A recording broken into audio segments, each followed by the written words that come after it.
On biyakin nè nói đi quét cái bao bao họ cứ ta cái họ đi tưởng đi cái đi bộ này bị pin đi nằm bị hot với đi bộ này bị tốt đi mùa bao họ nè khi mà rồi nói họ quê mà quê cái bao nhiêu nên đi họ nói đi mang họ.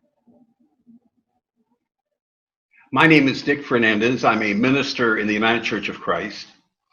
And in 1967, I was the director of a group called Clergy and Laity Concerned, which was a protest group that came out of the Vietnam War.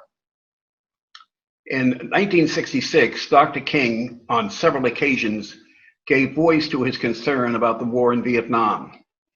He never really came out and delivered a full address, but he would make comment on it in various places he spoke. And one time at Ebenezer Church, he devoted a whole sermon to the war in Vietnam. In any case, everything came to a head for Dr. King in January of 1967, when he was invited to be a speaker in May of that year down at the UN before tens of thousands of people protesting the war. Now he had to either say yay or nay. He spent the next 4 or 5 weeks talking to everybody he could, trying to get advice as to whether it was wise, whether he should make a speech, whether he should make a speech there. His staff and his board, his donors, some of his best supporters said it was a bad idea for many reasons. 2 particularly kept coming up over and over again. It would cost SCLC a lot of money. People would back away from it as an organization to support. And second, and more importantly for some, the civil rights movement had spent 5 years developing a relationship with Lyndon Johnson, and burning this bridge on the war would not be a very smart thing to do, it was argued. King wrestled with all these issues, and in the end he said, "I'm sorry, I have to do this. My conscience will let me do no other." When we came over to the church, it was packed, over 2,000 people inside and probably that many people outside with loudspeakers. It was electric inside. Up front on the podium, there were so many microphones on the podium, I thought the podium might fall over. Near the end of his speech, he laid out really what the future agenda was for the religious community of this country when he mentioned racism, poverty, and militarism as issues to be concerned about in the future. And indeed, those are the issues we are concerned about to this day.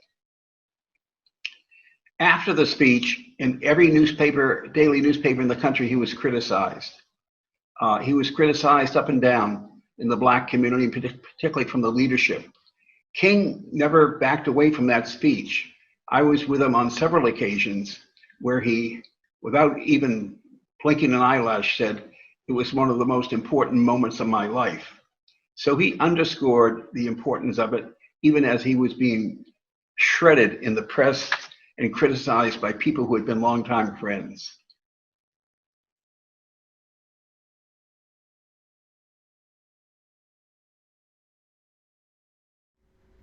Mr. Chairman, ladies and gentlemen, I need not pause to say how very delighted I am to be here tonight, and how very delighted I am to see you expressing your concern about the issues that will be discussed tonight by turning out in such large numbers.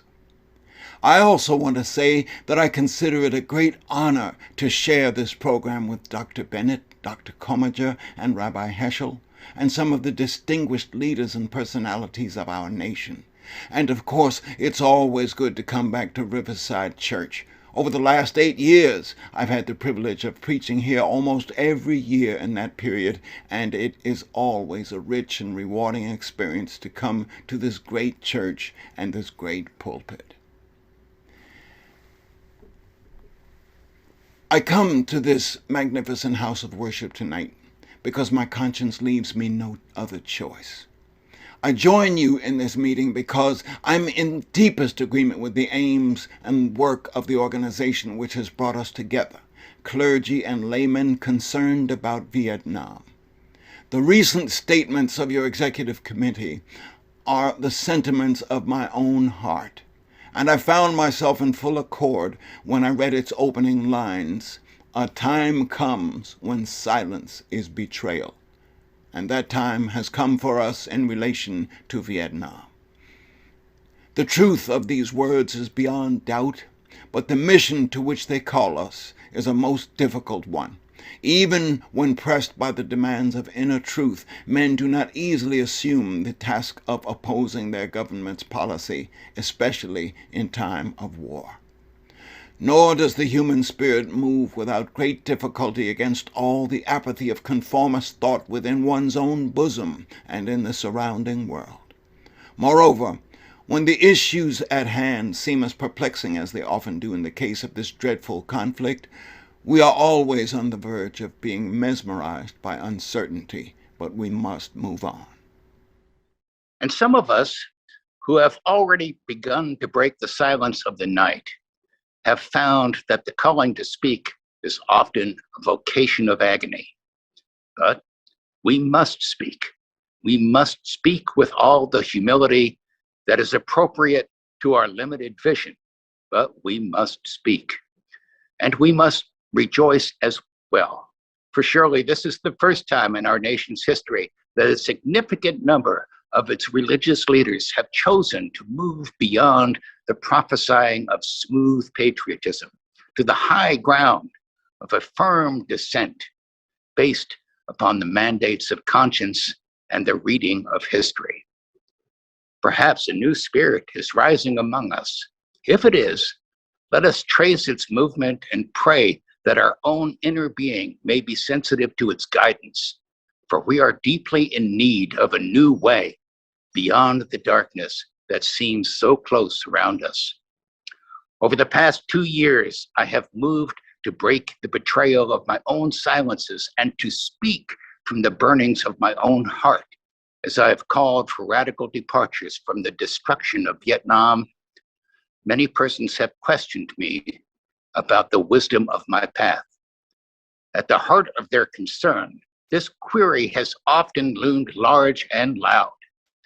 Why are you speaking about the war, Dr. King?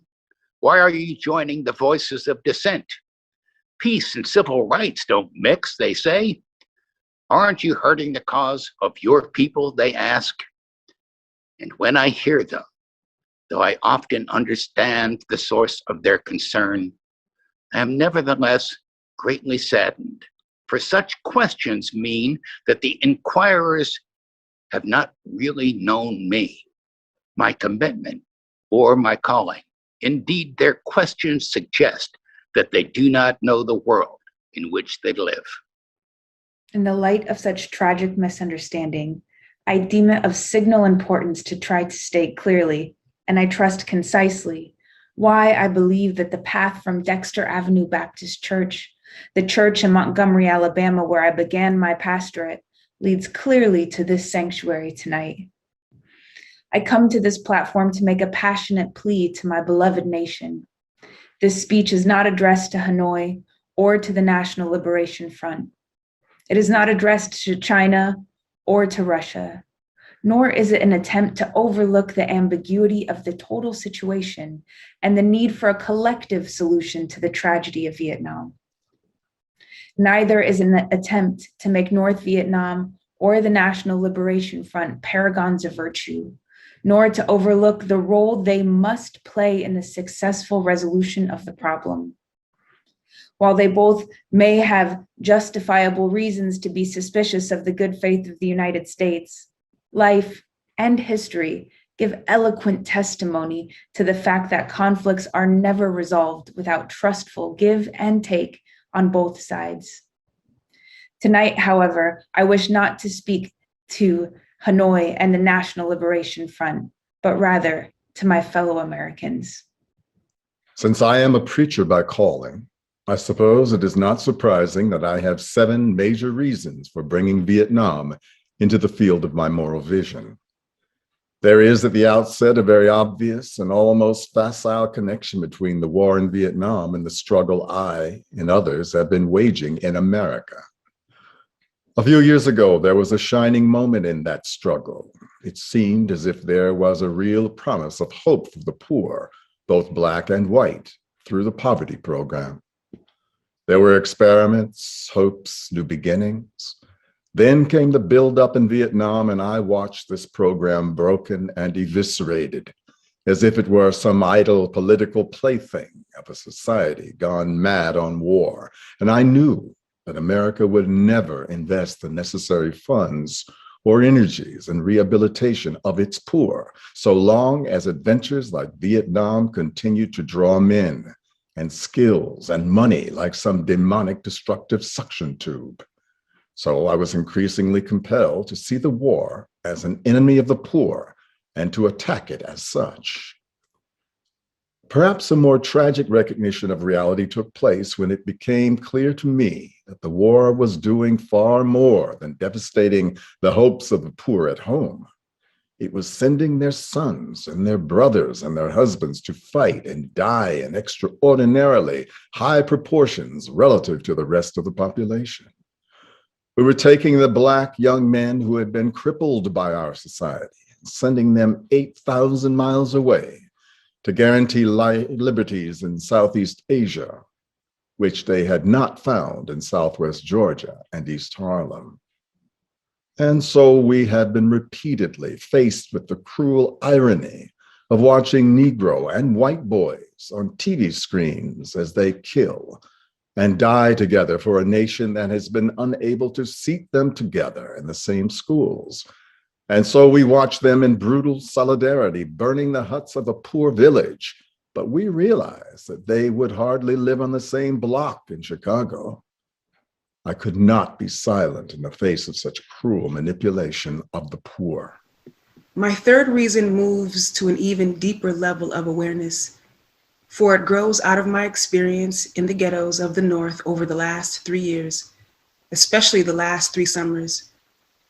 As I have walked among the desperate, rejected, and angry young men, I have told them that Molotov cocktails and rifles would not solve their problems.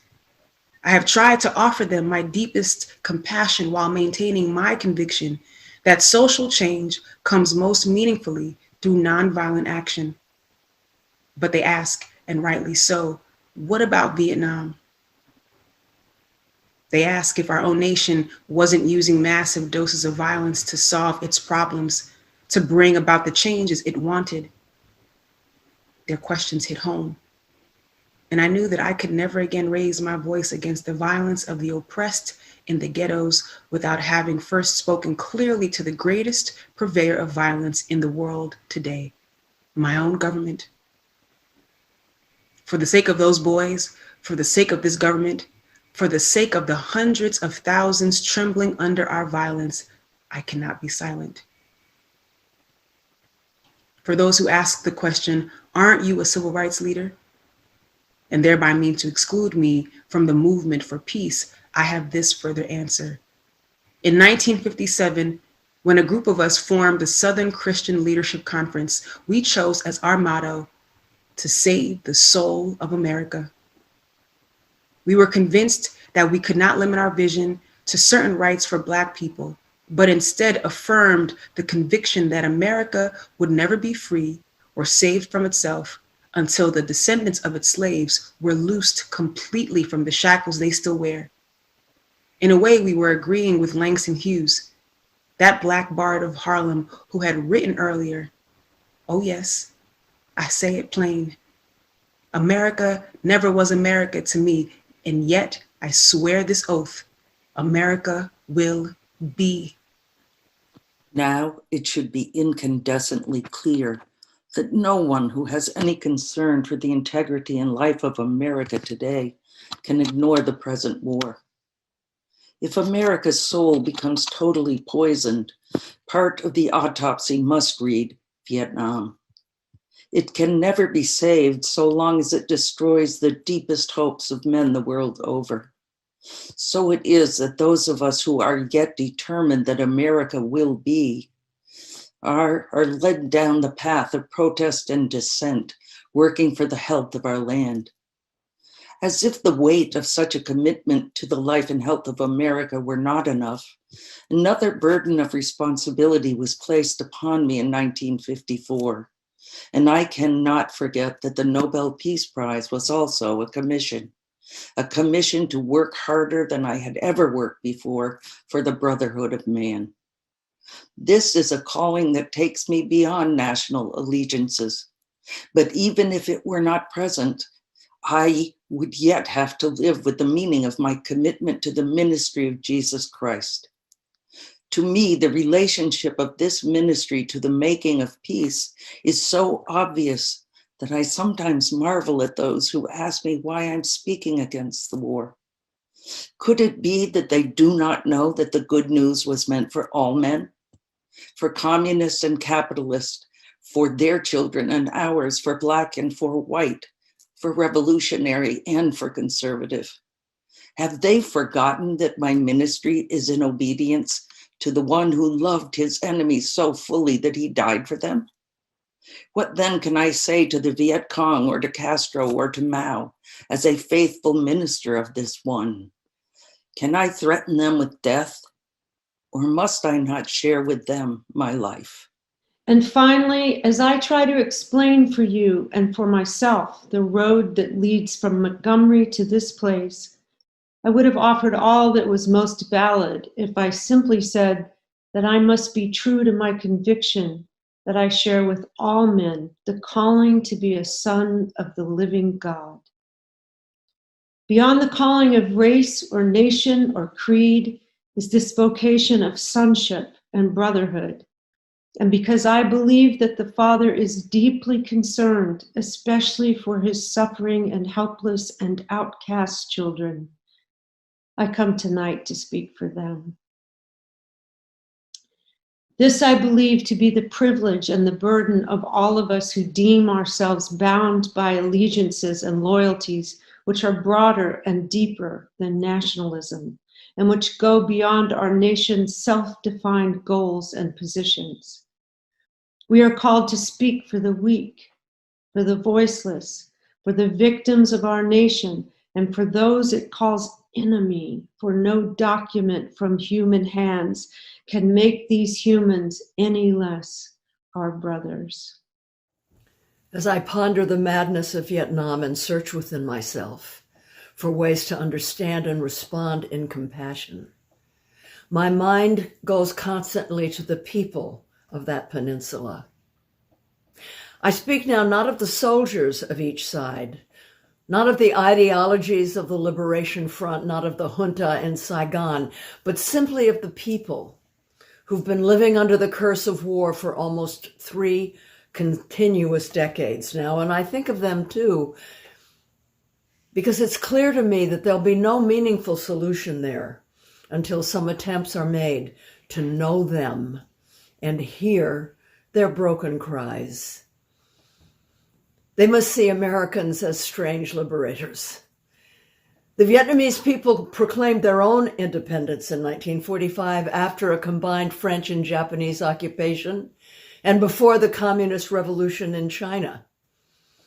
They were led by Ho Chi Minh, even though they quoted the American Declaration of Independence and their own document of freedom.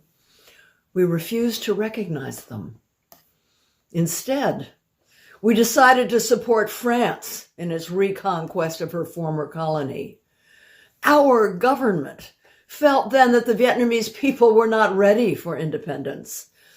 And we again fell victim to the deadly Western arrogance that has poisoned the international atmosphere for so long. With that tragic decision, we rejected a revolutionary government seeking self-determination, and a government that had been established not by China, for whom the Vietnamese have no great love, but by clearly indigenous forces that included some communists. For the peasants, this new government meant real land reform, one of the most important needs in their lives. For 9 years following 1945, we denied the people of Vietnam the right of independence. For 9 years, we vigorously supported the French in their abortive attempt to recolonize Vietnam. Before the end of the war, we were meeting 80% of the French war costs. Even before the French were defeated at Dien Bien Phu, they began to despair of their reckless action. But we did not. We encouraged them with our huge financial and military supplies to continue the war, even after they had lost the will. And soon we would be paying almost the full costs of this tragic attempt at recolonization. After the French were defeated, it looked as if independence and land reform would come again through the Geneva Agreement. But instead there came the United States, determined that Ho should not unify the temporarily divided nation, and the peasants watched again as we supported one of the most vicious modern dictators our chosen man, Premier Diem. Peasants watched and cringed as Diem ruthlessly rooted out all opposition, supported their extortionist landlords, and refused even to discuss reunification with the North. The peasants watched as all this was presided over by United States influence, and then by increasing numbers of U.S. troops who came to quell the insurgency that Diem's methods had aroused. When Diem was overthrown, they may have been happy, but the long line of military dictators seemed to offer no real change, especially in terms of their need for land and peace. The only change came from America, as we increased our troop commitments in support of governments which were singularly corrupt, inept, and without popular support. All the while, the people read our leaflets and received regular promises of peace and democracy and land reform. Now they languish under our bombs and consider us not their fellow Vietnamese, the real enemy. They move sadly and apathetically as we herd them off their land of their fathers into concentration camps where minimal social needs are rarely met. They know they must move or be destroyed by our bombs. So they go, primarily women and children and the aged. They watch as we poison their water, as we kill 1 million acres of their crops. They must weep as the bulldozers roll through their areas, preparing to destroy the precious trees. They wander into the hospitals with at least 20 casualties from American firepower for one Viet Cong inflicted injury. So far, we may have killed 1 million of them, mostly children. They wander into the towns and see thousands of the children, homeless, without clothes, running in the parks on the streets like animals. They see the children degraded by our soldiers as they beg for food. They see the children selling their sisters to our soldiers, soliciting for their mothers. What do the peasants think as we ally ourselves with the landlords and as we refuse to put any action into our many words concerning land reform?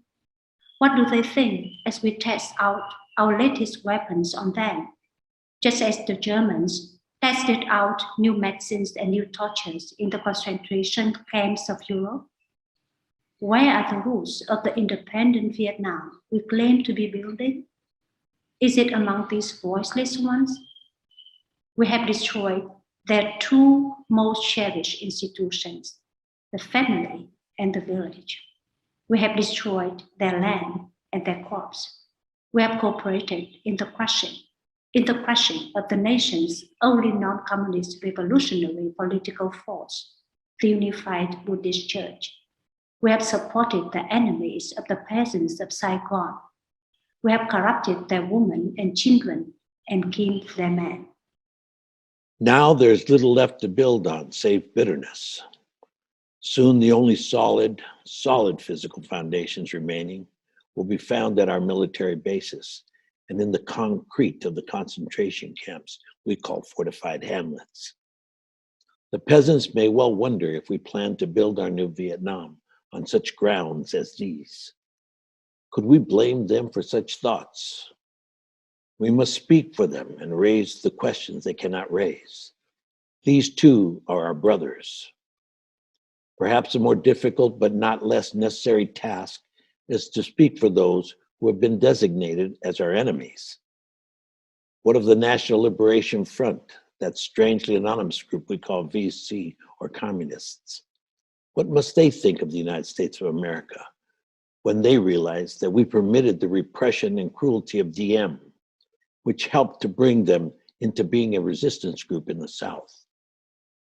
What do they think of our condoning the violence which led to their own taking up of arms?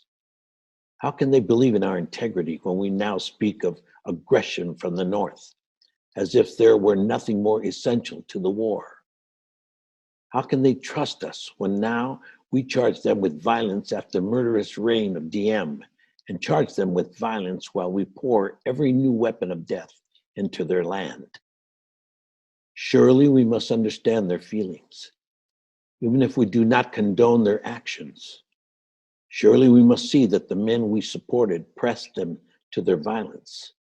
Surely we must see their own computerized plans of destruction simply dwarf their greatest acts.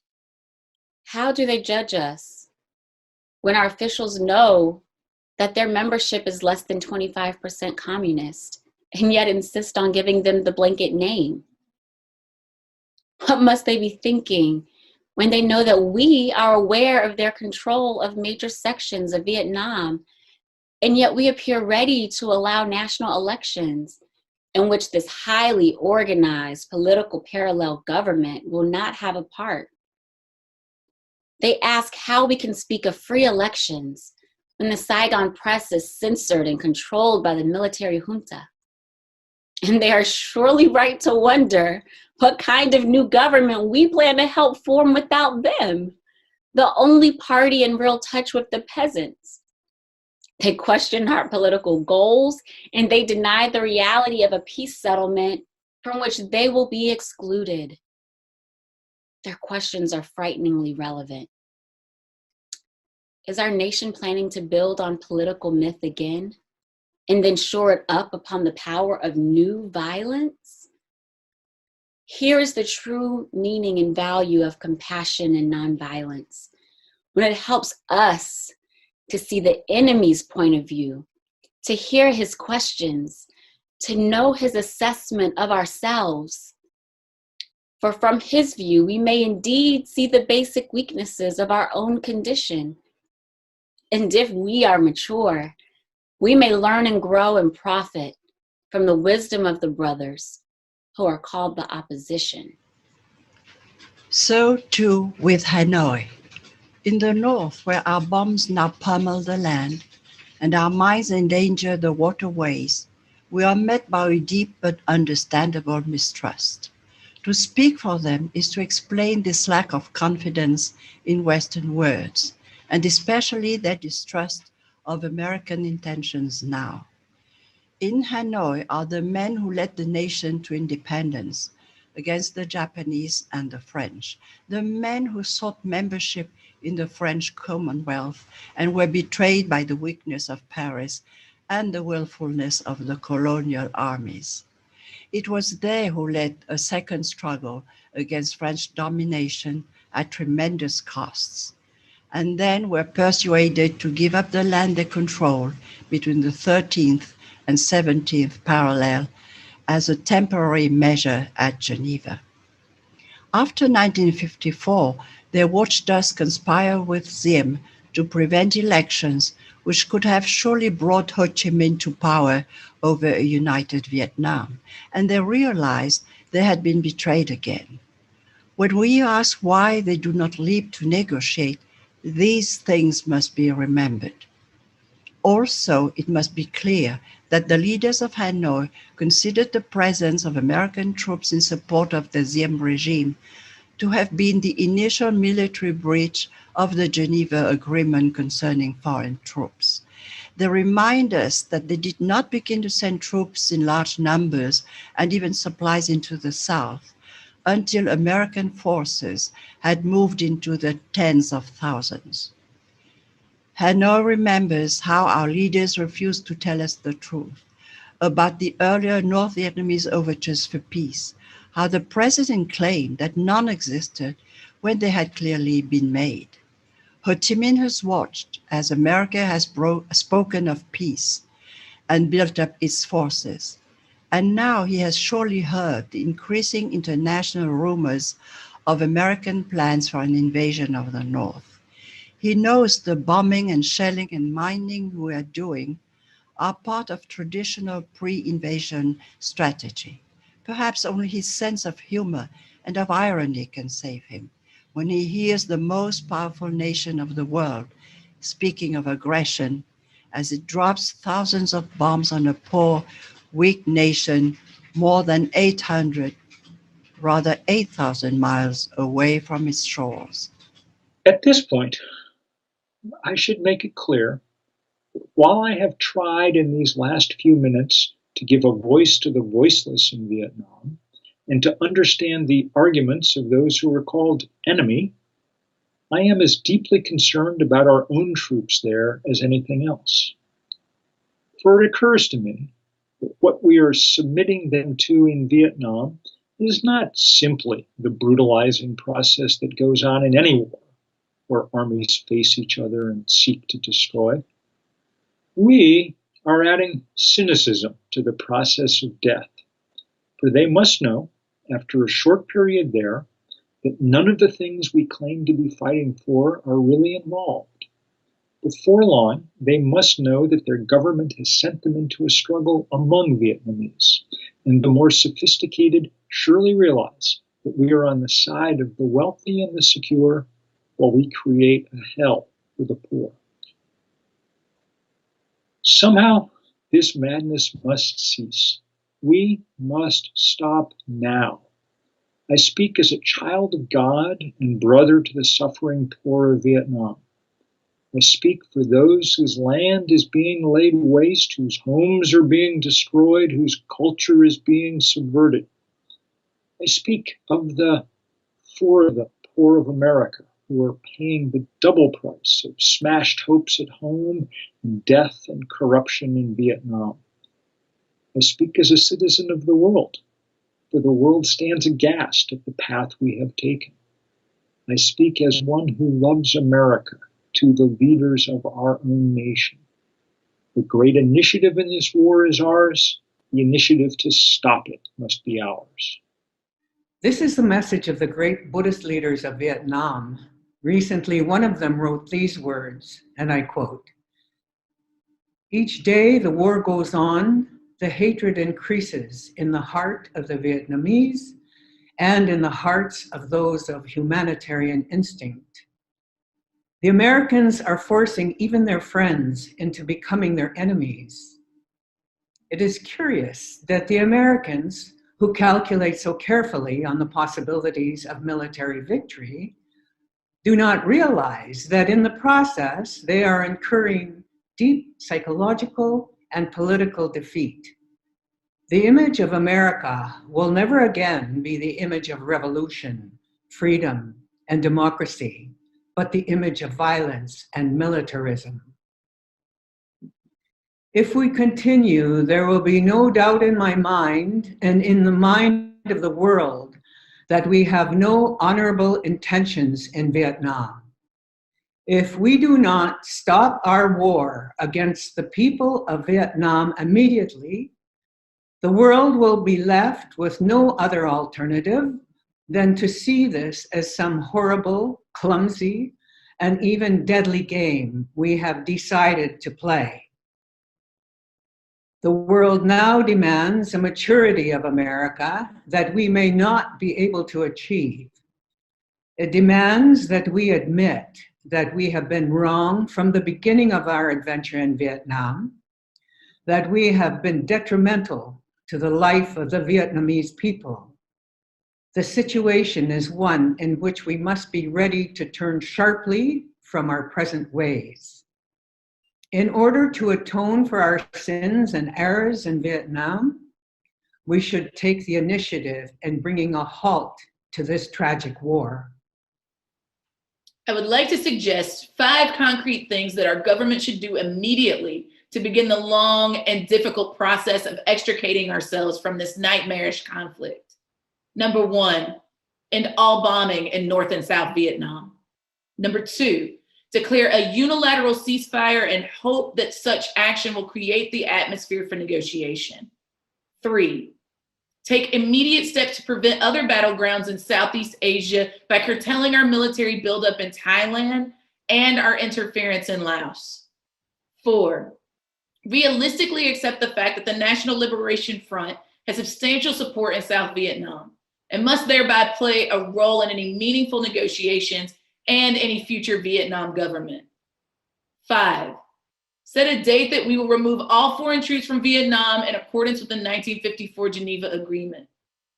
Part of our ongoing commitment might well express itself in an offer to grant asylum to any Vietnamese who fears for his life under a new regime, which included the Liberation Front. Then we must make what reparations we can for the damage we have done. We must provide the medical aid that is badly needed, making it available in this country if necessary. Meanwhile, we in the churches and synagogues have a continuing task while we urge our government to disengage itself from a disgraceful commitment. We must continue to raise our voices and our lives if our nation persists in its perverse ways in Vietnam. We must be prepared to match actions with words by seeking out every creative method of protest possible.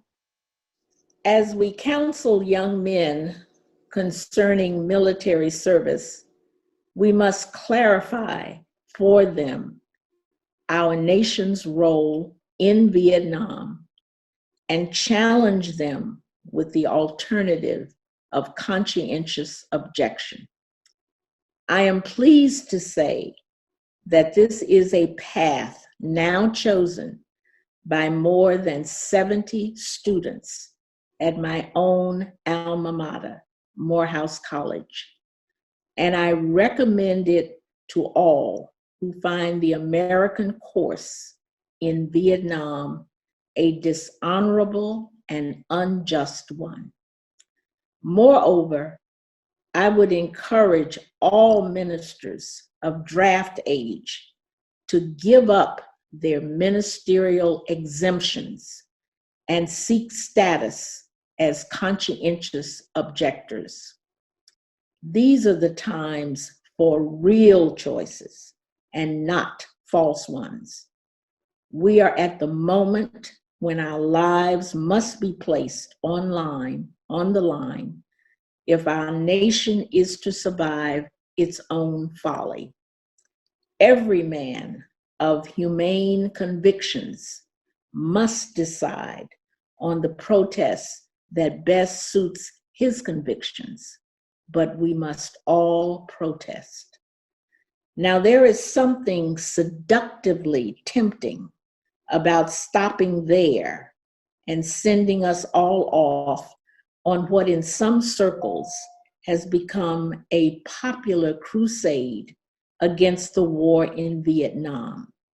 I say we must enter that struggle, but I wish to go on now to say something even more disturbing. The war in Vietnam is but a symptom of a far deeper malady within the American spirit. And if we ignore this sobering reality, we will find ourselves organizing clergy and laymen concerned committees for the next generation. They will be concerned about Guatemala and Peru. They will be concerned about Thailand and Cambodia. They will be concerned about Mozambique and South Africa.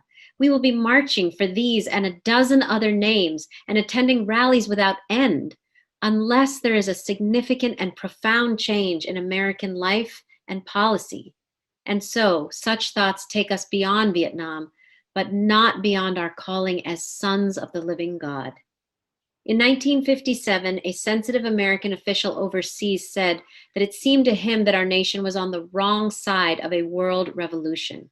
During the past 10 years, we have seen emerge a pattern of suppression which has now justified the presence of US military advisors in Venezuela.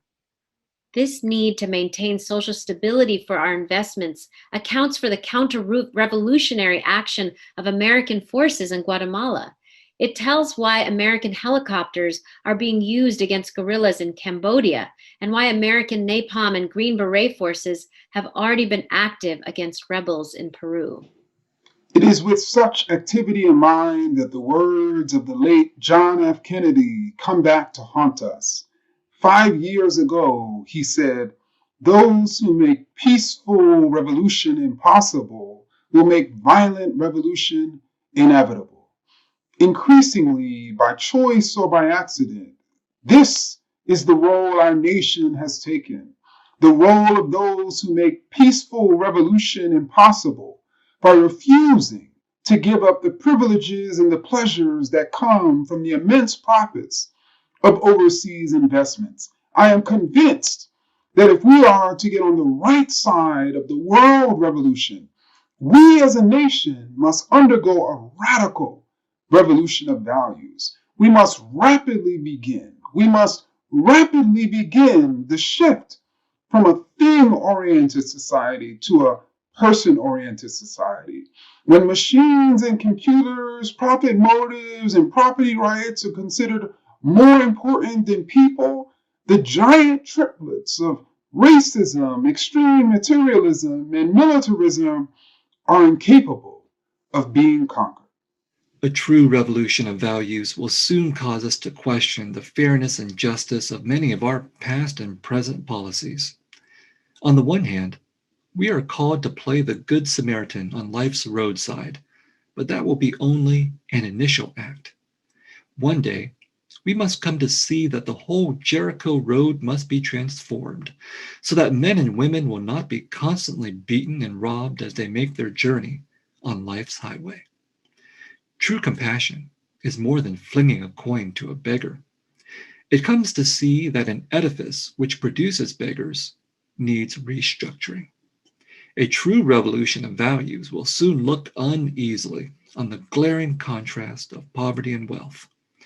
With righteous indignation, it will look across the seas and see individual capitalists of the West investing huge sums of money in Asia, Africa, and South America, only to take the profits out with no concern for the social betterment of the countries and say, this is not just.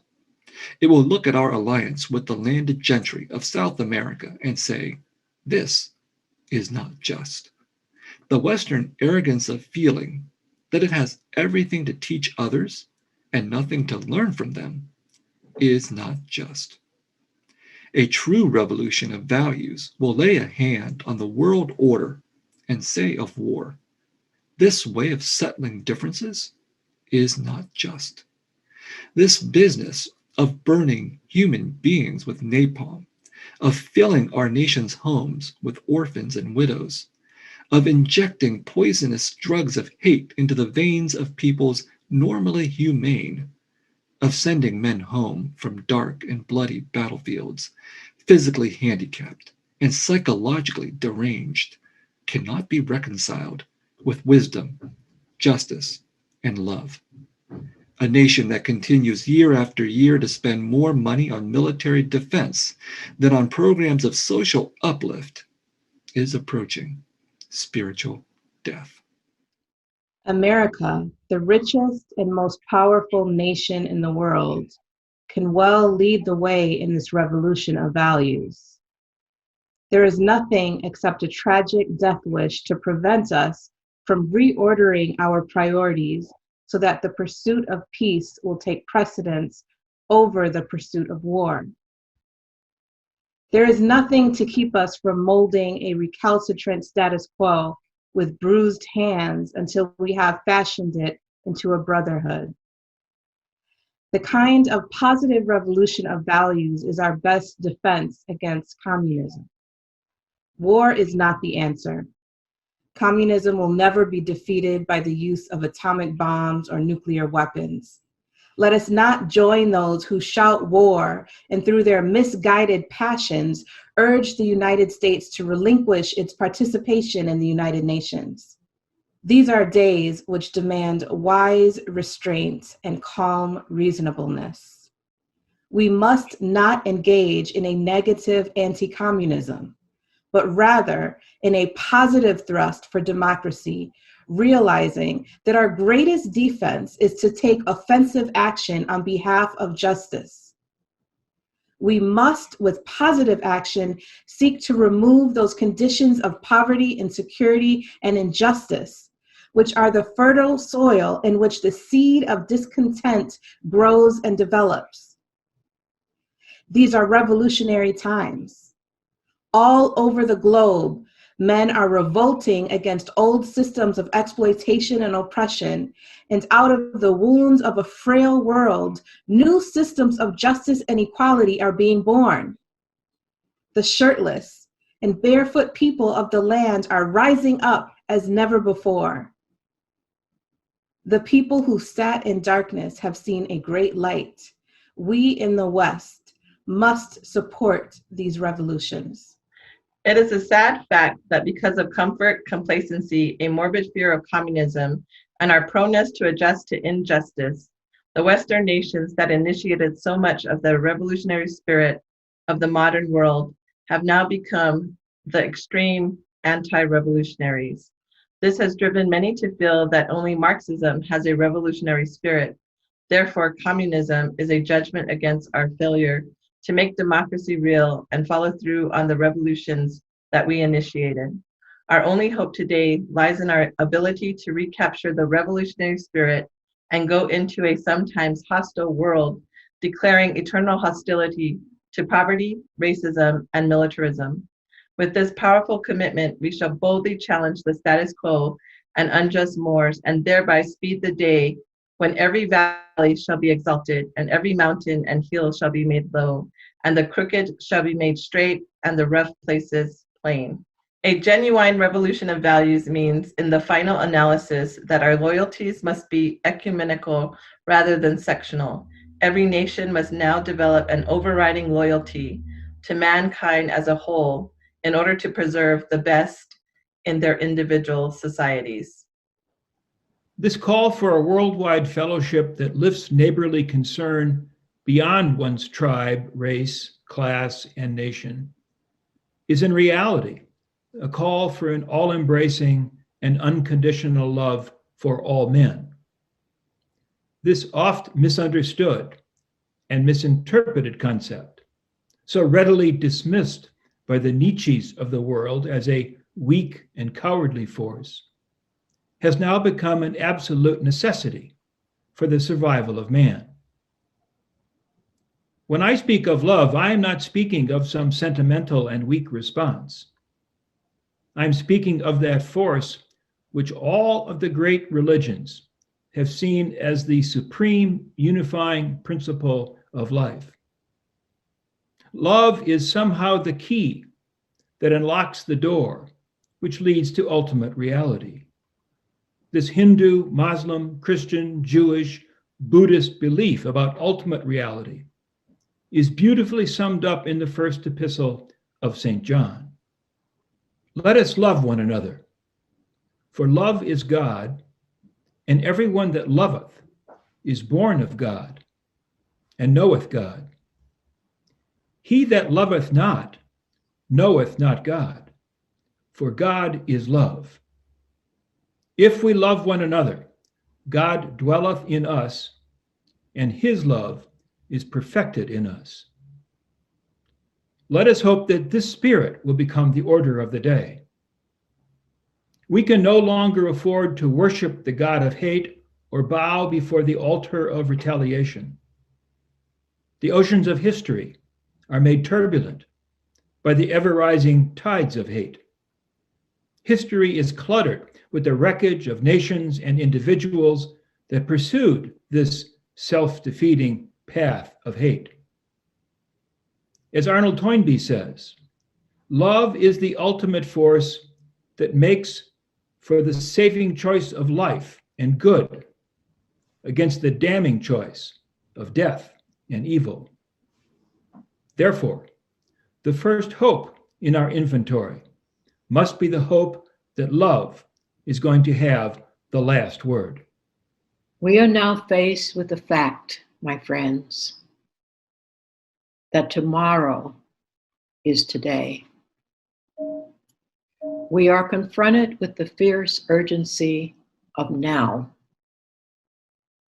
In this unfolding conundrum of life and history, there is such a thing as being too late. Procrastination is still the thief of time. Life often leaves us standing bare, naked and dejected with a lost opportunity. The tide in the affairs of men does not remain at flood. It ebbs.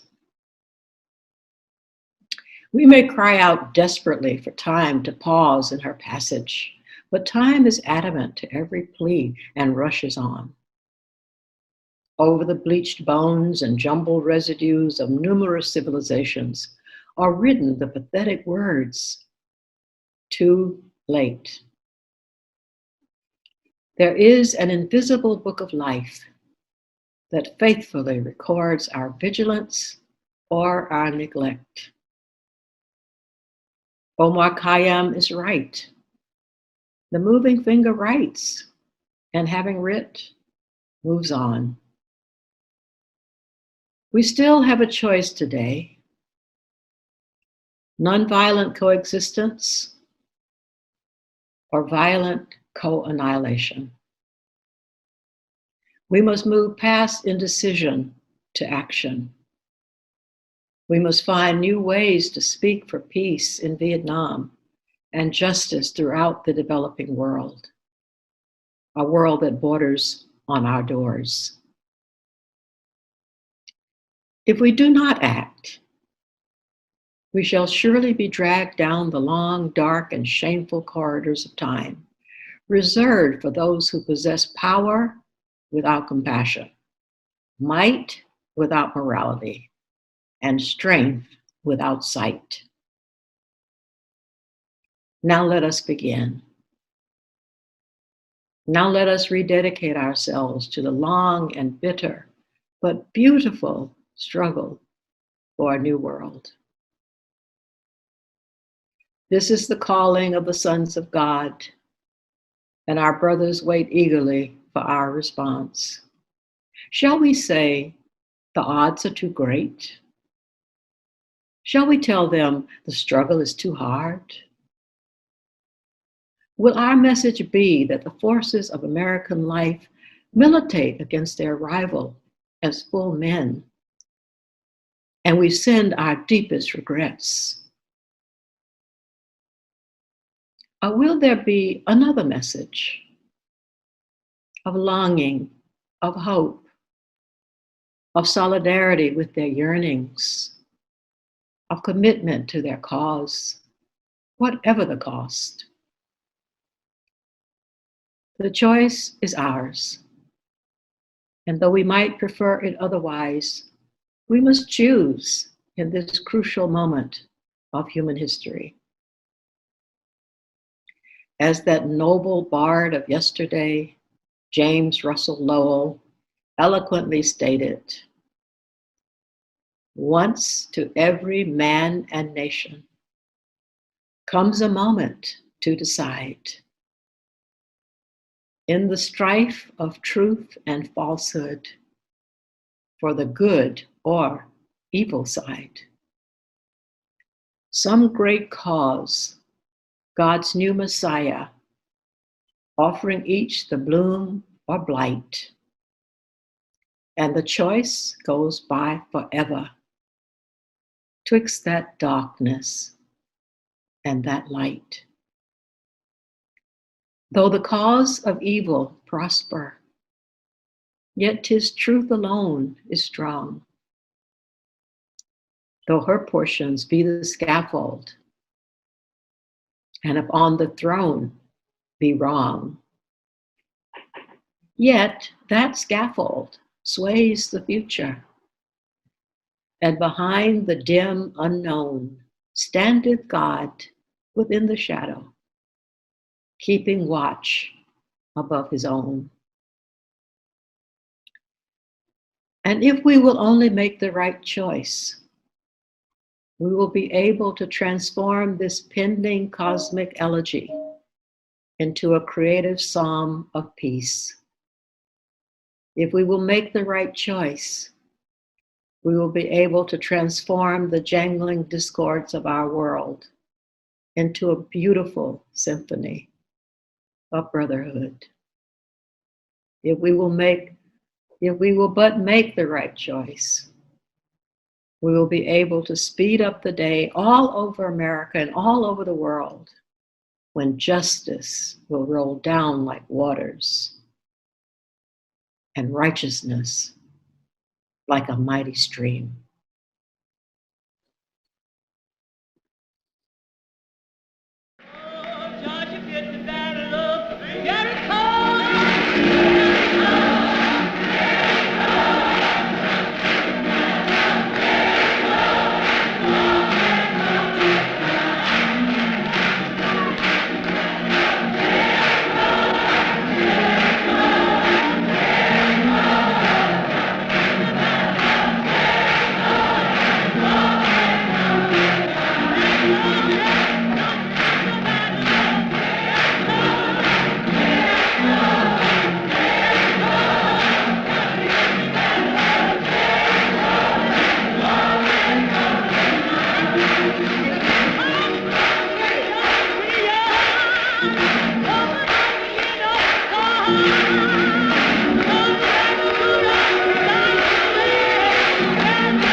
Welcome to the next part of tonight's program. I'm Barbara Ransby. I'm a historian, writer, and longtime activist. I'm honored to moderate this section of the webinar. We almost need to just pause and catch our breath after the power of those words. I think looking at all those faces reminds me of the breadth of our movement, the complexity of our movement, and the enormous potential to build on Dr. King's legacy, which of course we know is also Ella Baker's legacy, Fannie Lou Hamer's legacy, Anne Braden's legacy, Diane Nash's legacy, and many more.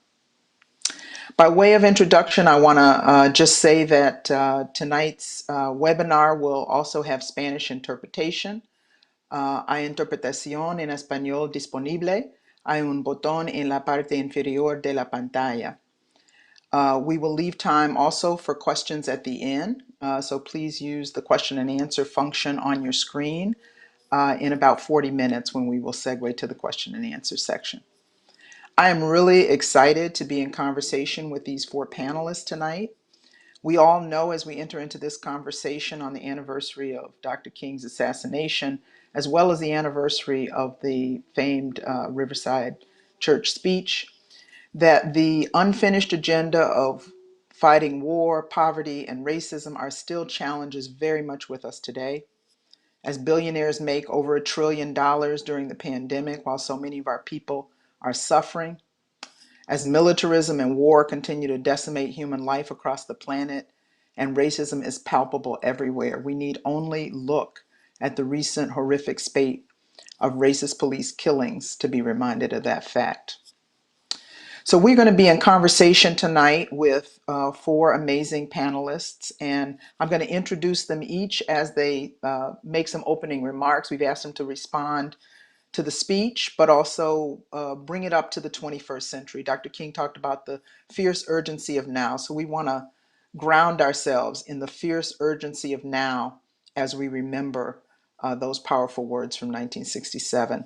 With us tonight are Ashley Woodard, Bill McKibben, Corinne Sanchez, and Medea Benjamin, and I will give fuller introductions right before each panelist makes their opening remarks. So we'll begin with my sister and colleague and comrade Ashley Woodard. Ashley is the first Black woman executive director of the Highlander Research and Education Center in Tennessee, former regional organizer for Project South, and one of the leaders in the movement for Black Lives, Frontline, and the Rising Majority. Ashley, what's your response to this speech in terms of your work and the challenges that we face today? Thank you so much, Dr. Ransby, and to the National Council of Elders and all of you all that are gathered here in this sacred space to remember. I think the first thing that comes to mind after hearing this speech is we aren't the first, last, or only to be doing this work. I think about the incredible Vincent Harding, who was one of the primary authors of the Beyond Vietnam speech. I think about the incredible cadre of Black women who made those Black men so fantastic, like Dorothy Cotton, and Septima Clark before her, and all of the others before Miss Clark. I think about what it means that we must speak and we must rejoice. I feel like if 2020 didn't teach me anything else, it was that we have enough of our folks behind us, the wind in our sails enough to build a movement that is powerful enough to fight to tear down all of the systems of oppression that harm us, while also celebrating and creating moments of joy.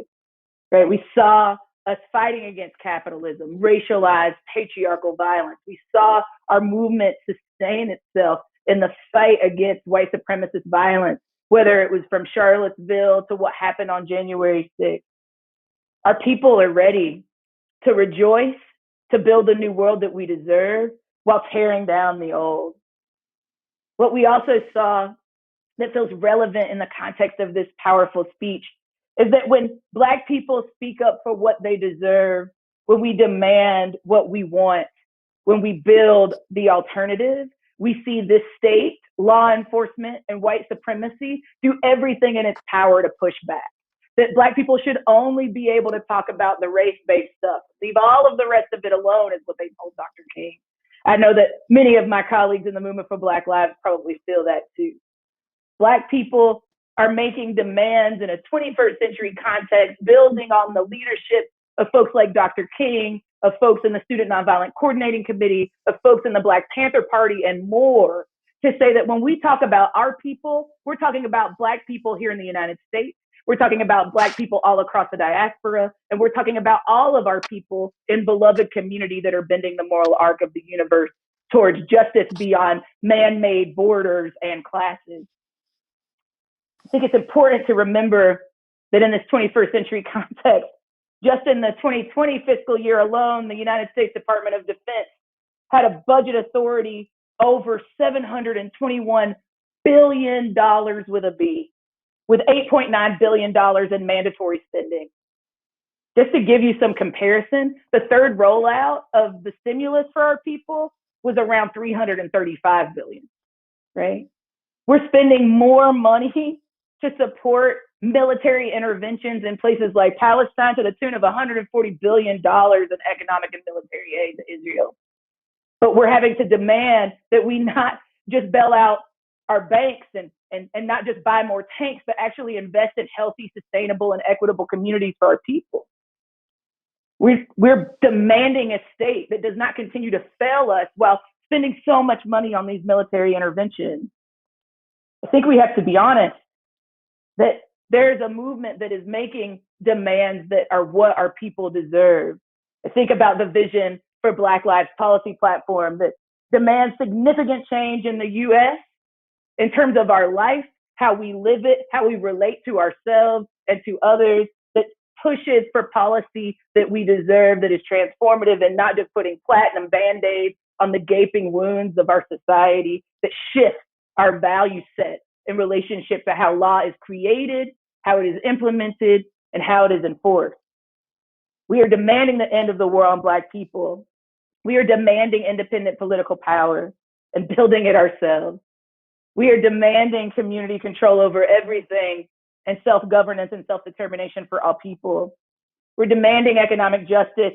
We're demanding that we divest from the continued systems of harm that Dr. King talked about in Breaking the Silence, and an investment into our communities, into the solutions that, as Andrea Ritchie says, gets us 1,000 miles ahead of the harm in the first place. We're demanding reparations. We're demanding that the Thrive Act be passed. We're demanding the Breathe Act. We're demanding the CARE Act, the PRO Act, and even more. This is our time. This is an opportunity to remember in the speech that there's a long legacy of radical resistance that is our inheritance. That this building of a multiracial solidarity effort for social and economic justice for all people, this Black and Asian diasporic solidarity is not new. That not only is those relationships our inheritance, but also so is winning. Winning is our inheritance. We have been building the biggest social movement in U.S. history. We have been fighting and building together. That is our inheritance. And when we do that, when we build that work, when we fight back and we build the alternative, we win, beloved. I think it's important in the context of this speech to remember that Dr. King made it plain. There is no way that Black people or any people can be free as long as capitalism, white supremacy, and militarism exist. And none of us are free until all of us are free. Why does that matter, Ashley? I'm glad you asked. Because white supremacy and capitalism, militarism, and all the other systems of oppression that harm our communities are not partisan issues, beloved. What we know is that under fascist and authoritarian regimes, we see this, and under neoliberal regimes, we see this. This is the time where we need to be putting on even more pressure under a new administration to get what we've demanded, what we've deserved. Now is the time for our our beloved community, the great cloud of witnesses, to come together and say, now is our time. Dr. King said we had to use every creative method of protest possible. That remains true. Now is the time for us to be pushing for stronger recovery, big, bold champion of reparation, of repair, of justice, and that we have to do those things before there can be reconciliation, before there can be peace, right? That there is no neutrality when bending the moral arc of the universe towards justice. You are either supporting the fight for liberation or you are hindering its ability to be won. Now is our time to pick a side. Now is our time to break the silence, to demand what we deserve, and to build our utopian vision into reality. Thank you so much. Amen, sister. Yes. So much there. We're going to segue to our next speaker, Bill McKibben. Bill McKibben is a climate change leader, co-founder of 350.org, author of some 17 books or so. Most recently, Falter: Has the Human Game Begun to Play Itself Out? He is past recipient of the Gandhi Peace Prize for his work on climate and environmental justice. Bill, your thoughts for us this evening? Well, Dr. Ransby, so many thanks for letting me participate in this. And first of all, just having listened to Reverend King and to Mahalia Jackson, perhaps just to say Happy Easter to all of those who celebrate. This was a remarkable evening. In some ways quite personal for me. Riverside was my church for many years when I lived in New York, and I've preached from that pulpit. And so it's possible for me to kind of imagine myself into the crowd that night, though I would only have been 7 or 8 at the time. But also a reminder of just the extraordinary level of intellectual discourse with which Dr. King conducted himself. It's hard to imagine a speech that eloquent, that articulate, that nuanced, that faceted, and actually that long. Being able to, anyone making it today. Let me say that there are a few things right now that we can celebrate. It was remarkable last week, and this builds on something that Ashley was saying.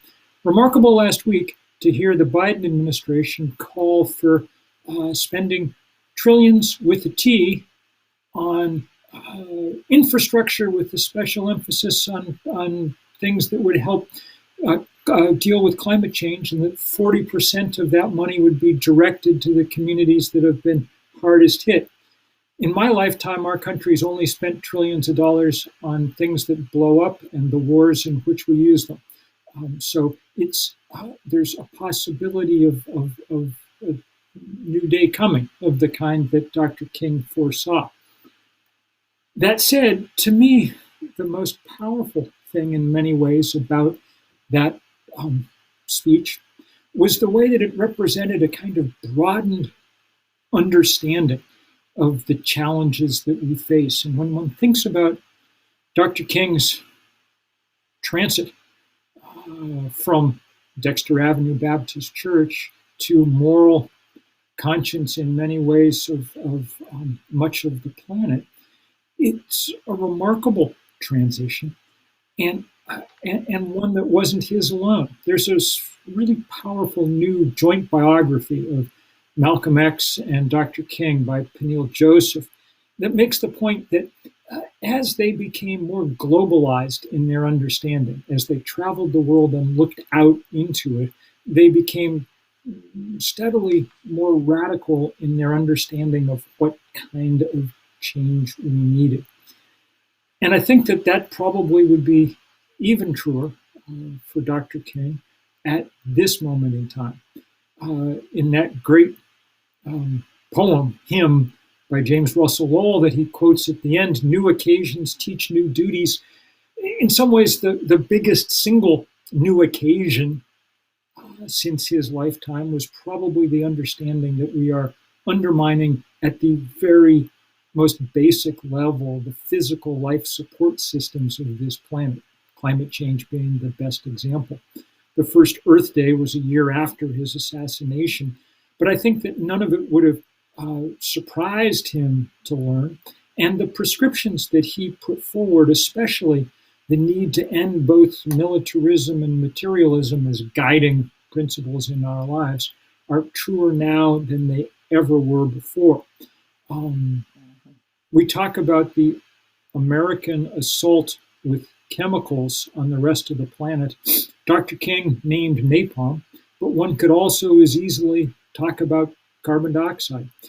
No country on earth has put as much of it into the atmosphere as us pursuing our way of life.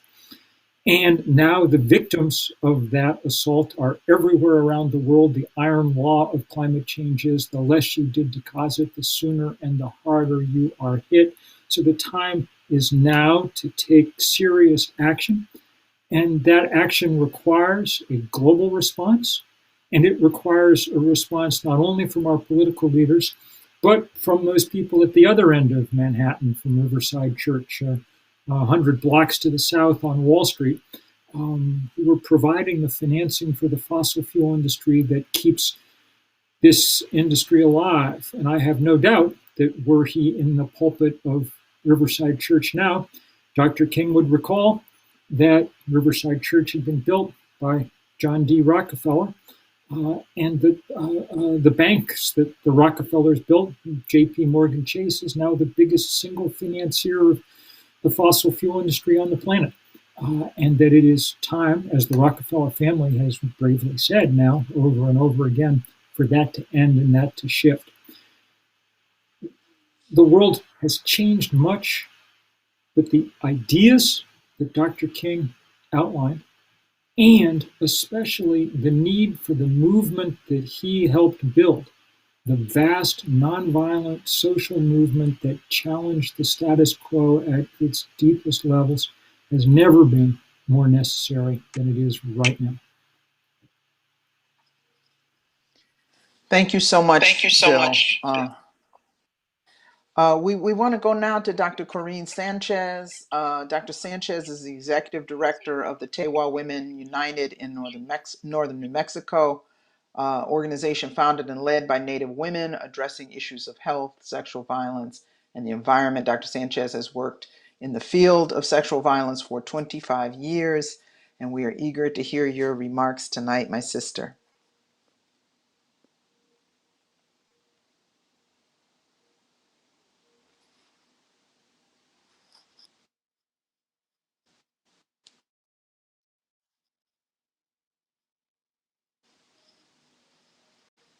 I think you're on mute.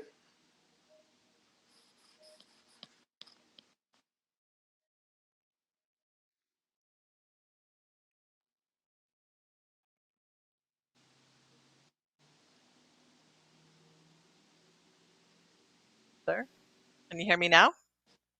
Yes. All right. Sorry about that. I'm in rural New Mexico. This is technical difficulties here. The digital divide is real. So We got Sengiku, you now. Sengiku, everyone. Uviat Gindi. It is a pleasure to be with you. Na okua pepovi omu, na pohoge owinge iwiri omu, na te woman United Executive Director omu. So good evening, everyone. I'm pleased to be here with all of the esteemed speakers and our moderator. It was a heartfelt listening to the reading tonight. And as I'm listening to that reading tonight and reflecting on where we are as a community, where we are as a country, how do our movements come together? There's a lot to think about. I think our speakers shared earlier all of the issues that our country is facing. And what I gained from, or what I gathered from the speech tonight, listening, and what I've learned over the years in continuing to listen, is really the call for that spiritual awakening, the call to reclaim our spiritual energy and activism in this work that we do for social change around our Naochokuyo, our Mother Earth, and looking at the threats that continue to happen because of militarization, domination. I speak from a community of less than 5,000 people in a pandemic, and every elder that we've lost or every elder that we continue to lose because of this pandemic is a reminder of the stark history of this country, the lack of unified healthcare, universal healthcare, the strategic policies that have been in place to eradicate us as Indigenous communities, the taking of our land, the taking of our air, the continued colonization, and now this nuclear colonization that is occurring. So when I listen to this speech tonight and I think about my brothers and sisters across the country, across the globe, and we're talking about that we're dealing with the tomorrow today, right? We're dealing with the tomorrow today with Colin Kaepernick and Black Lives Matter, immigrant children in cages, and No Dapple, land back, peaceful resistance, and nonviolence. To the siege of the Capitol, and to those words that tell us that those who make peaceful revolution impossible will make violent revolution inevitable. And yet it's not our BIPOC communities, it's not us who have turned to violence for the social change that we are demanding. It is those that fear our power, those that feel our voice, and those that fear our vote. Those that continue to use violence and force to keep our peoples and our communities down. Dr. King urged us to undergo a radical revolution of values. And I want to say here that we have not collectively acted. We have been dragged down the long, dark, and shameful corridors of time reserved for those who possess power without compassion, might without morality, and strength without sight. We lived that in this past administration. And as Indigenous peoples, we've lived strategies and policies of genocide up until the 1930s, 1970s, for sterilization of Native women. This is the reality and the continued place of us in our country. Here in New Mexico, we are downwind from Los Alamos National Laboratory. So we know that that nuclear cycle is real, from the mining to the testing to the bombs that were dropped, our connection to Vietnam, our connection to our Asian brothers and sisters across this globe. How are we collectively acting as community members? How are we collectively asking and standing with our Black Lives Matter brothers and sisters? How are we collectively standing with our Asian brothers and sisters? As Indigenous people, how are we continuing to stand and ask and demand that the lands that were taken, the dispossession that was happening, that these do not continue into the future for our country and our communities? So what is this new world that we are creating together? What does that look like? How do we continue to have these dialogues with our children, our young people who are now in their homes learning virtually? What is the spirit and energy that moves our communities, and how do we bring that back, that heart, that spirit, that connection, that interconnection? And as the speaker before me talked about, that global citizenship that we have across this globe around the militarization of our country, around the force that is used to maintain peace. How are we continuing to teach this to our young people? How are we continuing to bring this forward? I think our connection here is a small indigenous community in northern New Mexico to the global communities of our brothers and sisters. How do we continue to make the soul transformations? How do we continue to make the spiritual transformations that Dr. Martin Luther King talked about? The energy in his voice as he spoke and as he moved people, the vibrations that occur all across this globe for our Mother Earth. We are all dependent on this Earth Mother for our life sustaining. And that continued militarization, no matter how much it continues to go trillions and billions of dollars, that contamination is impacting our ability to procreate in our communities, our rivers to continue to feed us, and as cultural, spiritual beings and nurturers of our home bases, the struggle of the no dapple and the land back, that we continue to need the spiritual nurturing of our waters, of our Earth Mother, of our plants, to continue to nurture us. And so Dr. Martin Luther King, in his global citizenship, understood and talked about the experiences of the Vietnamese people, the peasant people, and the impact that our military was having. How do we continue to speak collectively and act collectively? How do we make our experiences the experiences of our global family and our global communities? How do we continue to build those alliances and those relationships that see us as that beloved family and community? This is what I'm taking from this talk tonight, from this gathering. How do we bring it to our homes in this digital divide? How do we bring it to our communities, and how do we nurture that connection that is needed to transform these systems? What we're seeing and what we saw at the US Capitol is that this two-party system is not working for us. How are we looking at the multiplicities of processes that could continue to grow and be strengthened, that really reflect those most impacted and continues to reflect our voices in that process and doesn't continue to divide and separate us? And what we feel as mothers, what we feel as sisters, and what Martin Luther King and others talked about in the movement is that the death of one of us is the impact that we all are going to continue to feel. And we need to respond and come together in that collective action, collective movement. Good, thank you very much. Thank you so much, Corinne, for that. Really sitting with that. The final speaker, and then we're going to have some conversation, is Medea Benjamin.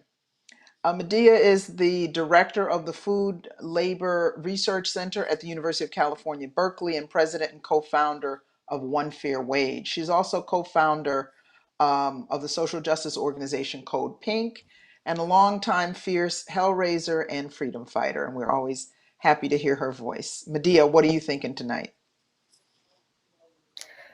Well, certainly moved by hearing the speech again and by the other speakers. And I was particularly struck, Corinne, when you talked about a couple of concepts such as might without morality and the issue of global citizenship. Those are two critical concepts.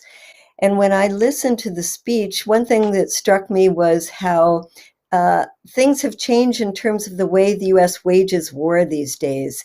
And that was learned from the time of Vietnam, because when you had a draft and you had so many young American soldiers being killed, there was a huge youth movement, a huge anti-war movement. And now the way the wars are fought in a different way precisely to stop that kind of movement from growing. They're fought by volunteer army. They're fought by proxy wars. They're fought mostly by air power, a lot of the use of drones. I did a study with my colleague recently when we looked at the number of airstrikes that the U.S. and its close allies have conducted since the war on terror began.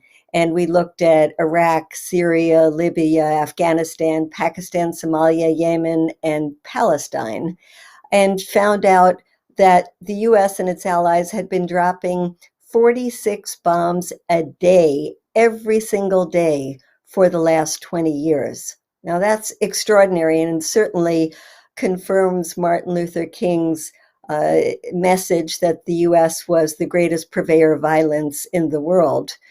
There is something else that has changed as well, which is the U.S. conducts warfare in an economic way through extremely violent and brutal sanctions that the U.S. is now imposing on countries like Cuba, Venezuela, Iran, Syria, North Korea. And this is too a kind of warfare that kills oftentimes more people than the bombs kill, and that is totally hidden from the American people, but is a form of collective punishment. So we have a different way of waging war outside of the media, for the most part, outside of the view of Americans. And we've been involved in so many of these wars now for 2 decades that for young people, they see it as part of the norm, that it's been very hard to build up the same kind of anti-war movement that we had during the days of Vietnam. And this means that we have a challenge that really goes back to the heart of what Martin Luther King was calling the evils of poverty, racism, militarism, and these days we add in the environmental crisis. But the only way to build a strong anti-war movement is to connect it to these other very strong movements, and to show that the only way to transform our war economy and to cut the power of the military-industrial complex is through a Green New Deal. And that as we fight racism at home, we have to fight that same racism abroad. Defunding the police has to be the same struggle as defunding the Pentagon. Countering the increase in hate crimes against the Asian American community has to go hand in hand with a campaign to show that China is not our enemy.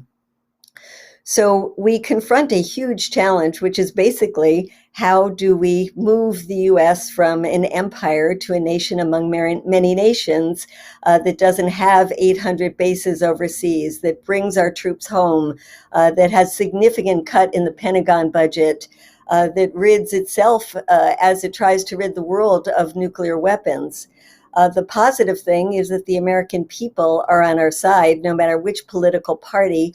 The people are sick and tired of the endless wars, just as people were tired of the Vietnam War, which led us to many years of what was called the Vietnam Syndrome.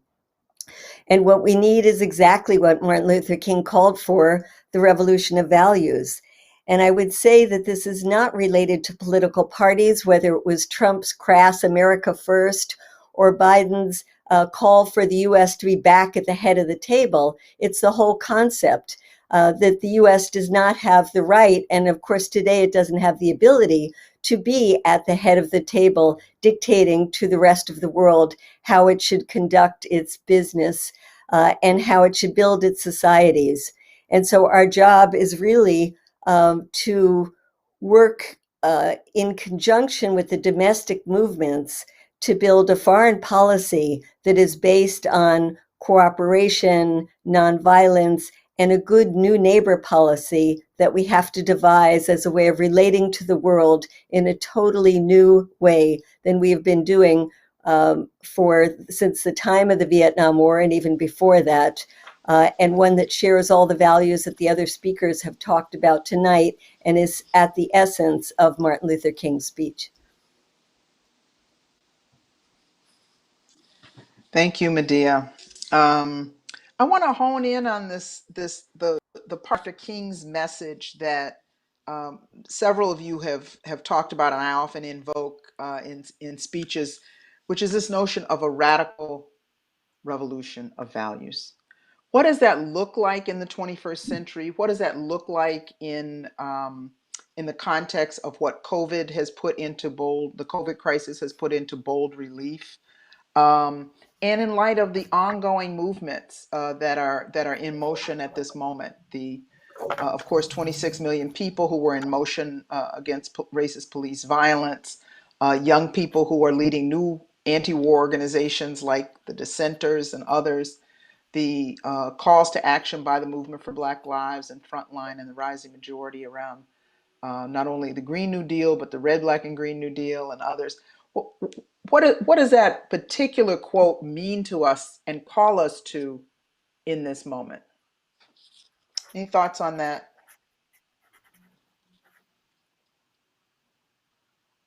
Anyone can go. Sure, I'll hop in. I think that, like, if I'm being honest, Dr. Ransby, that the time for the radical revolution of values was when Dr. King called for it.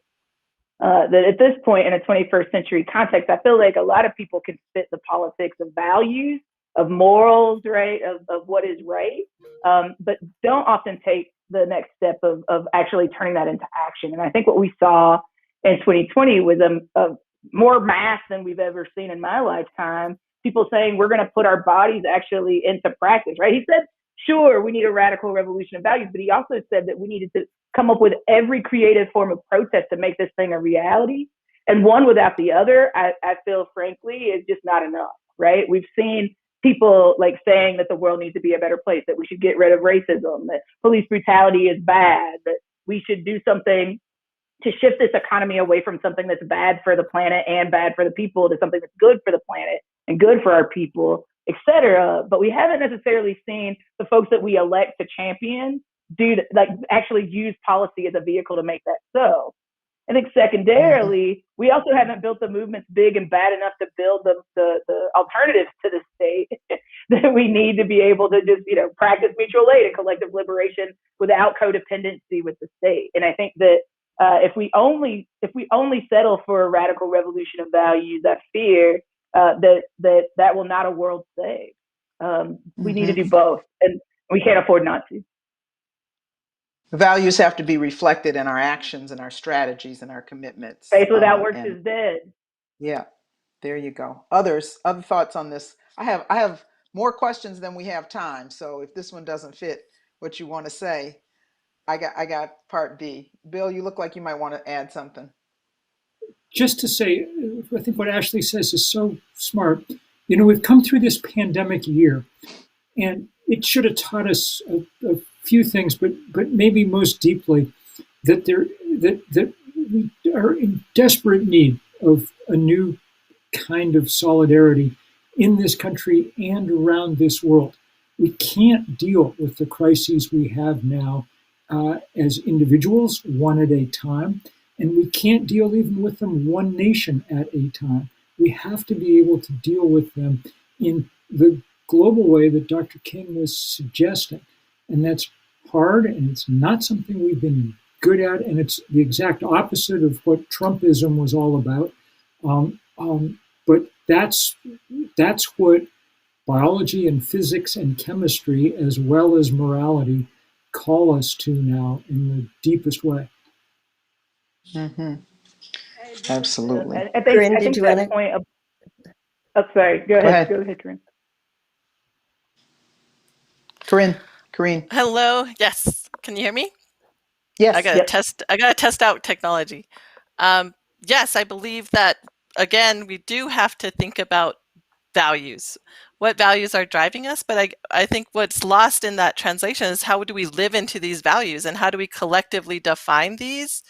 And I think that's the struggle that we've been talking with young people about core values and how our values just drive our decision making.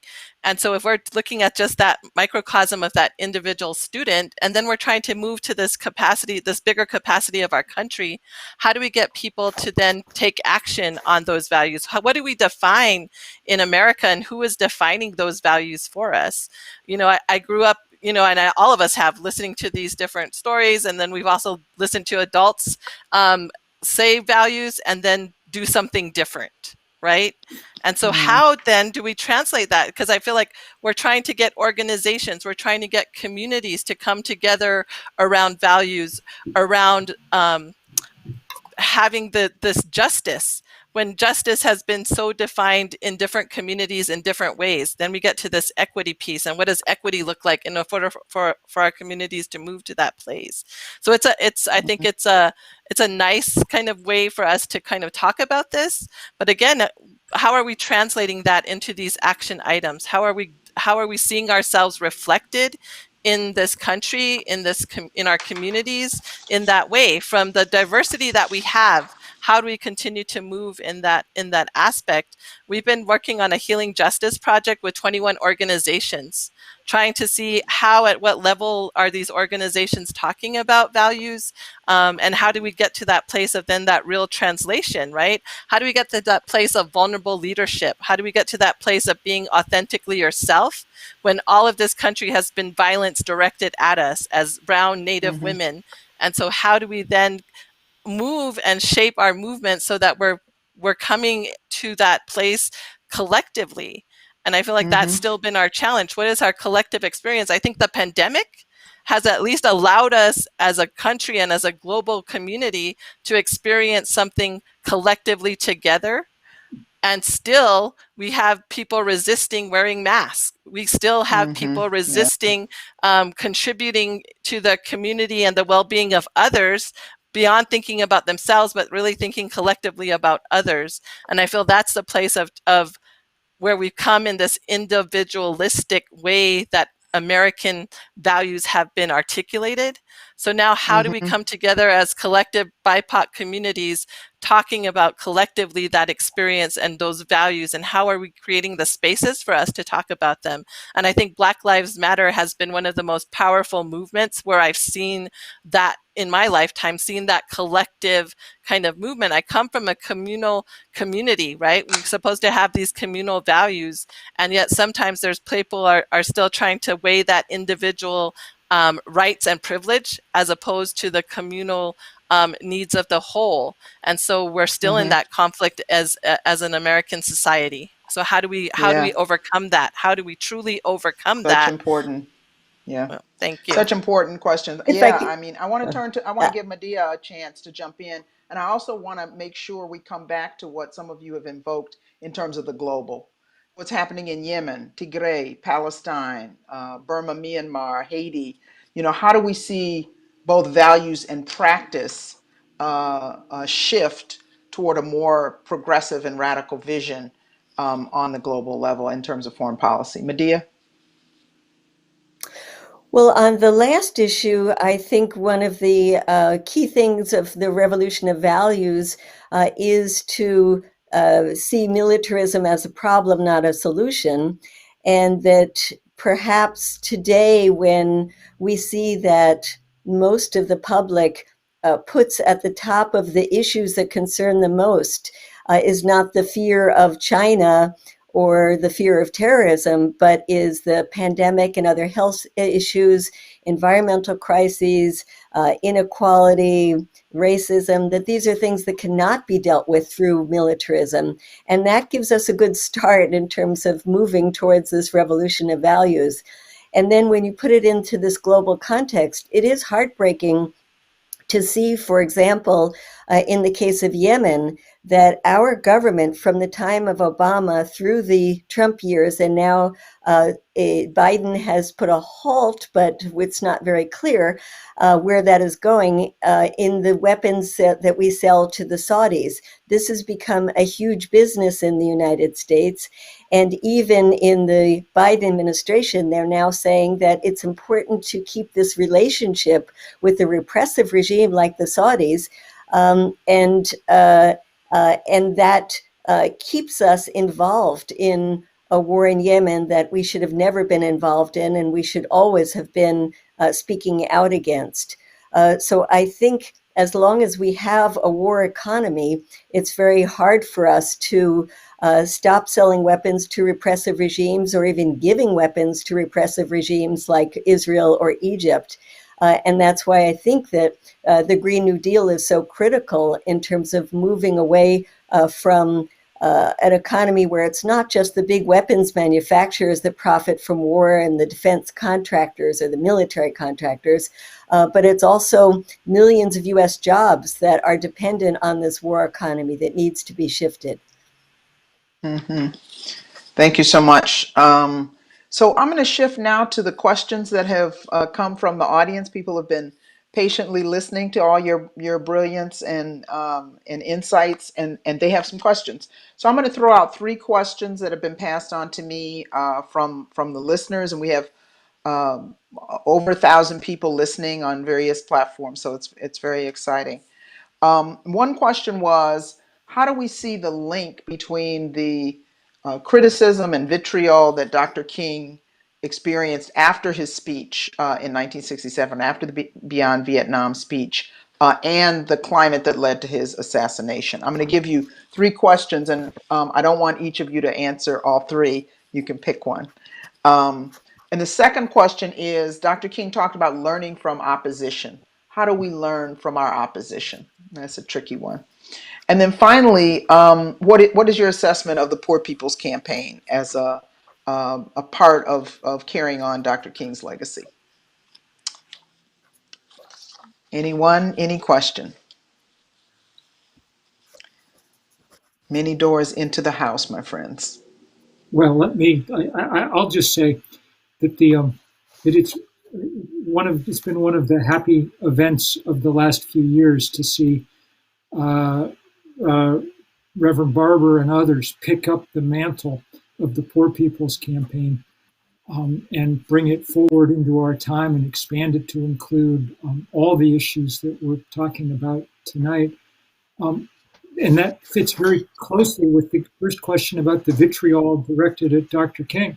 People did not want Dr. King talking about, people would have been just as happy if he hadn't talked about anything, I think, but they certainly didn't want him talking about anything other than, stay in your lane, talk about segregation, and that's that. And as Dr. King matured and began to talk more and more and more about economic inequality, about militarism, it became harder and harder for the power structure in this society to deal with him. And the day after he gave that talk at Riverside Church, the New York Times devoted an entire editorial to telling him to get back in his lane, that he was doing damage to the civil rights movement by talking about anything else. Well, thank God he did not stay in his lane, and thank God there are others now who are taking up all these fights and figuring out how to unite them in powerful ways. Mm-hmm. Yeah, and others, Ashley. As the first Black woman executive director of the Highlander Research and Education Center, even before I was in that role, Willie Baptiste and the Poverty Initiative, lots of really great organizations like About Face, formerly known as Iraq Veterans Against the War, and many other organizations were consistently meeting at Highlander to talk about the legacy of the Poor People's Campaign, the need for it. This is like early 2000s. And Moral Monday exploded, and Reverend Dr. Barber and the Moral Monday movement started participating in those meetings, and now look at where it is. I mean, I think the powerful thing about the Poor People's Campaign is that it's bigger than any one org and any one human, just like the civil rights movement and the Black liberation struggles of the 60s and 70s. What makes this huge social movement that is to me the defining point of what is expected of the Biden-Harris administration and of the 117th Congress came from lots of different folks that were getting in where they could fit in around building a movement that was bigger than the sum of our parts. So what do I think about the Poor People's Campaign? I think it's awesome. I think it's one piece of a big puzzle that is making a lot of things happen. And then, I think that these other two questions actually link. So I know you told me not to answer all three of them. I'm gonna, Barbara. So just to say it really succinctly, and this sort of rolls back to something that Bill was saying earlier, like this question of solidarity, right? What I'm seeing in the opposition actually is that they are practicing it. That solidarity is a doing word to them. That they are coming together across difference, right? If we think about Charlottesville, that's an example of like white supremacist, nationalist, populist, or secular and religious organizations coming together across their differences because they're scared about becoming a numerical minority, and they're scared about communities of color and working class people actually having some self-determination power, right? Like that's actually what it was. What we saw on January 6th was people coming together regardless of borders, regardless of class background, regardless of faith, regardless of class, saying we don't think that that black-led, multiracial, working class rooted united front that got Biden and Harris into the seat actually should be able to say who governs this country. They are working together not only domestically, but even to the global question that you asked, Barbara. It's like the white supremacists that attacked the Highlander Center back in March of 2019 put a symbol in our parking lot that was etched into the gun that the white supremacists used to shoot up Christchurch, New Zealand. Right? These folks are working together, and as even though Trump said that he had an America First strategy, he was working with fascists and Nazis all across the world, authoritarians all across the world. So they are building a global movement, and so should we. So should we. We've got to be building a multi-tactical united front. Great. That's why Movement for Black Lives has a global committee, right? That's right. Okay, Corinne or Medea, you want to weigh in on one of these questions, and then I have one more question. There's a number of questions in the chat, but I have another one for you all too. You want to weigh in on one of these? You want to wait for the next round? Corinne, you want Medea, to start? Corinne. Go ahead. Go ahead, Corinne.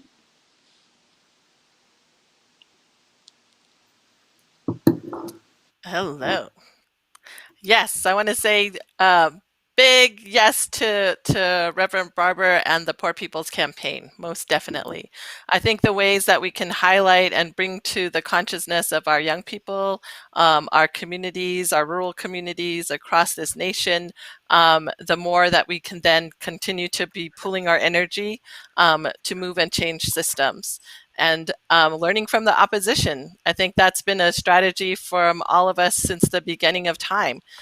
Sending us to American schools so that we could learn the system, right? And then coming back into our communities and figuring out how we can make and transform. But that's a double-edged sword. Again, there's this indoctrination, there's this like white supremacy, domination is like water across this globe. And once we get a little taste of privilege, then how do we undo our own privilege in that process? I think that's that double-edged sword of us being in the belly of the beast here in America. Trying to look and those shifts. And I think the more that we become global, and because I speak from my experience as, again, a small reservation girl that didn't necessarily travel a lot, and then had this experience to be able to go to the Highlander Institute, to be able to go across the globe as a young person, to really see and experience that, hey, colonization and genocide have not stopped. Those are continued strategies that's being used across this globe by the rich, right? And that's who is really trying to keep us disempowered. Those that are wanting to continue to make the money no matter where that is. That globalization of the world is about that economic seeping into that capitalism, seeping into every corner of this earth. And being able to travel as a young person and experience those conferences, those sessions, going to the World Conference on Women, I think that really helped to increase that perspective and that sharing across communities. Right, in my early schooling, I went to an all Indian school. It's our community day school, and then from that went to public school so that I could broaden my perspective, or my parents felt that I could broaden that perspective. So how are we continuing to create these opportunities and experiences for our most disenfranchised young people in this country, When we often talk about politics, we forget the middle of this country, and that's where a lot of where we saw this past administration win votes, right? So how are we really communicating to all across the world and in our communities, again, those privileges that we have and those that we have to just disown, and how do we practice that on an individual level? Because if we want to get to that global perspective, it's going to be all of us coming together to say how are we letting go of some of the privilege and the ways that we oppress other people, right? Thank you for that reminder and that challenge and provocation. Medea, we only have about 5 minutes left, sadly. The hour went fast. But what are your thoughts on one of these questions? One of the things we can learn from the opposition is when Trump was in the White House, how popular the ideas of getting out of the endless wars were, and how popular the idea of bringing the troops home, whether it was from Iraq or Afghanistan or Syria. And so I think Biden should recognize that and go ahead and do what Trump said he was going to do but didn't do, which is to actually bring them home. Learning from our adversaries is also not just learning from the Republicans or white supremacists, but it's also learning from our adversaries globally. And I think in the case of China, we can learn that you make more friends in the world by investing economically than by bombing countries. We can learn from other countries how to deal with COVID much better than we have, including the small island nation of Cuba that's about to come out with its vaccine. We can learn from Iran that the U.S. just cannot impose its will like it thinks it can anymore. And it's been sad to see the Biden administration wait and make things more complicated in terms of getting back into the Iran nuclear deal, because that could lead us to another war in the Middle East. And I think we have to learn that the world does see us as the hypocrites when we have thousands of nuclear weapons, yet tell other countries they can't have any. While we don't want any countries to have nuclear weapons, we should recognize that there is now a UN treaty that says should be a global ban on nuclear weapons, and our job is to push that onto our own government. Thank you so much. We are coming to the end of our time together. I'm happy, Corinne, you brought up this question of capitalism, which came up implicitly before, but dealing with and confronting the ravages of racial capitalism in the 21st century is so important. And I think throughout all of your work and remarks tonight, the importance of speaking truth to power. We were all glad to get Trump out of the White House, but now we also have to keep up the pressure on this new administration to go as far as we can push them to go. The last question I'm going to try to squeeze in, and I'm going to be really unfair and ask you to give a one-word answer if you can, which is uber succinct. A young person who is a high school student said that they were very inspired by listening to all of you this evening and want advice about what the role of young people are and what young people can do in this moment. And I'm going to ask you to think of one word that you want to tell that young person before we segue to the closing. Bill, what are you thinking?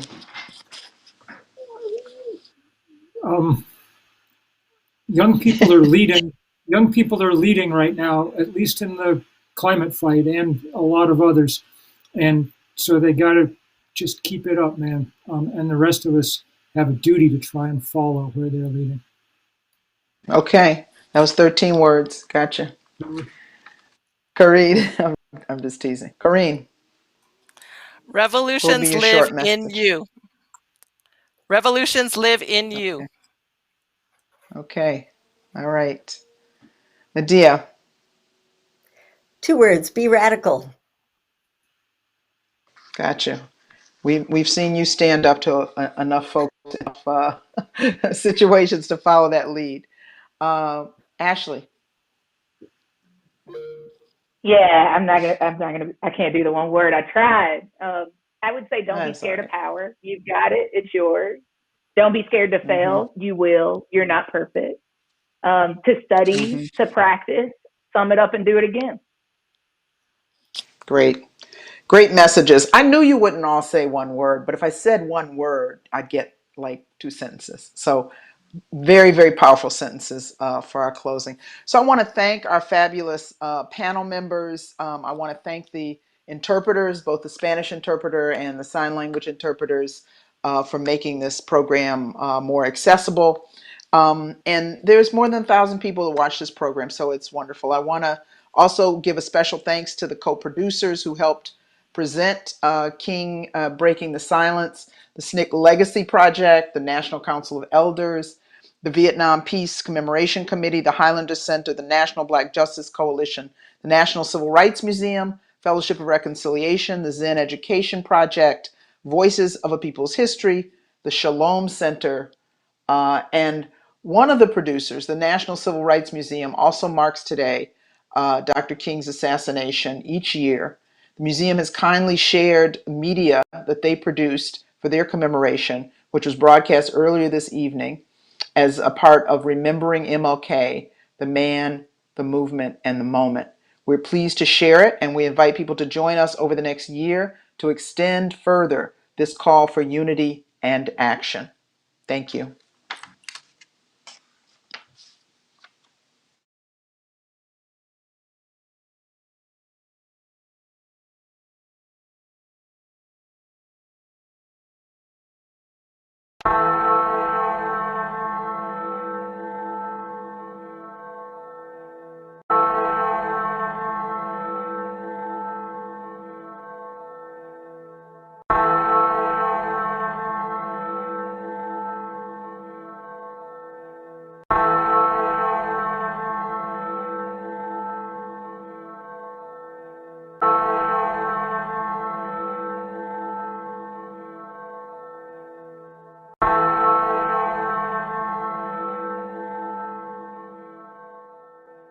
Precious